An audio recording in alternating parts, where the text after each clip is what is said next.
Hi guys, hello sa inyo and good day sa lahat po ng mapapadaan dito sa aking video. Mag-like, share, and subscribe po kayo at syempre guys, i-follow nyo na po ako dito sa aking video na ito. So guys, ngayon ay magbibigay lamang ako ng ilang tips sa tulad kong beginners sa pagbabasa ng Bible. So yan guys mariin po akong nanalangin dito bago ko po simulan ang isang halimbawang video na ito na magpapaliwanag kung ano yung mga tips na pwede nating matutunan sa pagbabasa ng Bible.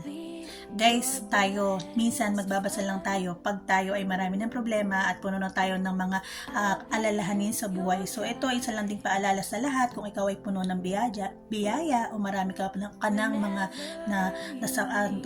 success sa buhay mo, dapat po ay magbasa pa rin po tayo ng Bible para lagi tayong may guidance.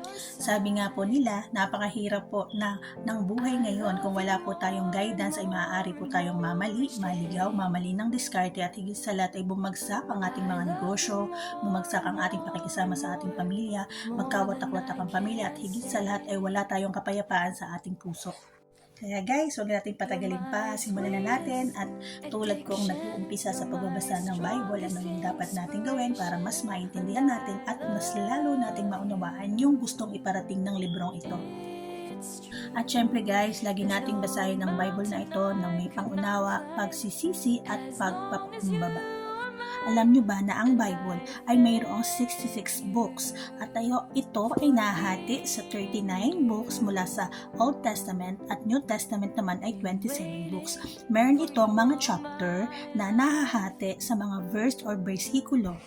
At isa sa aking natutunan, dapat tayo ay gumamit ng Crayola or mga pencil pen na may kulay or yung mga pangkulay natin para mas maintindihan natin or ma-underline natin yung mga importanteng ipinahihiwatig ng Bible. Nandito sa Bible ang pagpapahiwatig or nandito at ilalahad niya ang bawat tungkol sa Bible na ihahayag ang tungkol sa kasalanan, tungkol sa katotohanan bilang maging isang ehemplo or mga dapat nating gayahin, mga command ng ating Panginoon. At syempre, ang mga pangako ay nahahayag dito sa Bible na ito.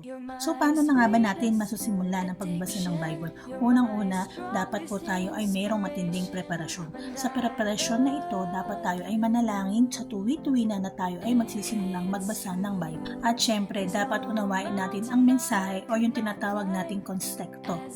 Kung para saan or kailan isinulat yung talatang iyon or chapter na iyon at kung para saan at para kanino yung binabasa natin sa Bible. Dapat alam natin yung background or kung sino yung nagsulat ng mga books na ito. Tulad ng nasabi ko kanina, nandito ang mga pangako, ang mga utos na dapat nating i-apply sa ating pamumuhay. Kaya ikaw, kung ikaw ay may natutunan sa pagbabasa ng Bible at paano mo ito masisimulan, i-share mo rin ang video na to para sa mga nagnanais ng magsimula at magkaroon ng pananggalang sa pagbabasa ng Biblia.